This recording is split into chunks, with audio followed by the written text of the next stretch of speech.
So another governor now signing an executive order closing all non-essential businesses in his state. He joins me now. He's Republican Governor Larry Hogan out of Maryland, also chairs the National Governors Association. And Governor, nice to see you. And what a different world we've got today. You're closing your state down. You just got off the phone leading the governors conference. What did you tell them? And conversely, what questions did they have for you, Governor? Well, first of all, I want to thank the president and the vice president for doing a really good job of communicating with all the governors. This was our fifth straight call just over the past couple of weeks. We had 52 governors on the call. It was led by Vice President Pence. Just hung up right before going on the air with you, and we addressed a number of the priorities of the governors. You were just talking a moment ago about Title 32 and the National Guards. It's not really the president calling up the National Guard. The individual governors are calling up the Guard. We've got 2,200 Guard members here activated in Maryland, but Title 32 gives us some flexibility and allows the federal government to help pay for some of these citizen soldiers. Here we've got them doing humanitarian missions, helping set up hospitals and feeding hungry kids and things like that. So it's really helpful to have Title 32 assist the governors in paying for those folks that are out doing great things in the I'm trying to figure out, Governor, outside of Maryland or maybe the state of New York, Washington State and California, how are governors taking this news in Utah and in Nebraska and Minnesota?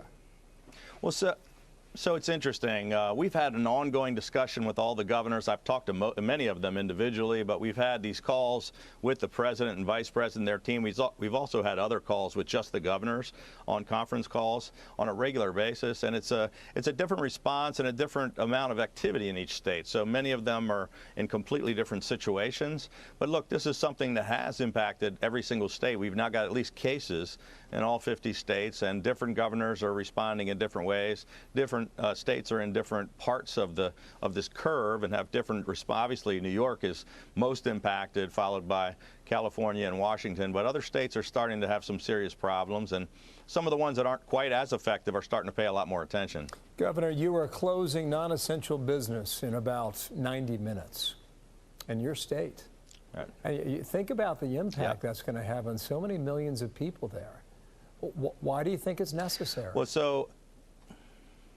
Well, it's necessary to save the lives of thousands of people in our state. Look, I declared a state of emergency, I think, about 18 days ago. I was, I think, the second governor in America to close all the schools statewide. We closed all the bars and restaurants about a week ago. We've taken continual steps that seemed almost unheard of, these unprecedented steps that we couldn't possibly have imagined a week or two ago. But now they become absolutely necessary as we talk to the expert doctors from places like Johns Hopkins and University of Maryland and NIH, and they talk to us about the catastrophic failures of the healthcare system if we don't do something to stop this spike in this curve. The fact that we're not going to have ICU beds and we're not going to have ventilators and we're not going to be able to protect. If you just look at what happened in places like Italy, what's happening now in New York, we just don't want that to happen in each of our states. Yeah, Northern Italy was the canary in the coal mine here, and perhaps the Italian experience saved the lives of thousands of people here at home and around the world, an even higher number. Well, is that possibly the outcome for all of this? Well, that's a really good point, Bill. I mean, we saw what happened in China, and we see the example of Italy, and none of us want to be in that kind of a situation. And now we see what's happening in places like Washington State, California, New York. The other states are saying, hey, we want to make sure we do whatever we can to not be the next place like that. And so we're taking steps that we don't want to do, and it's obviously very disruptive to the economy and to people's lives. But we also don't want to have hundreds of thousands of people sick and thousands of people dying.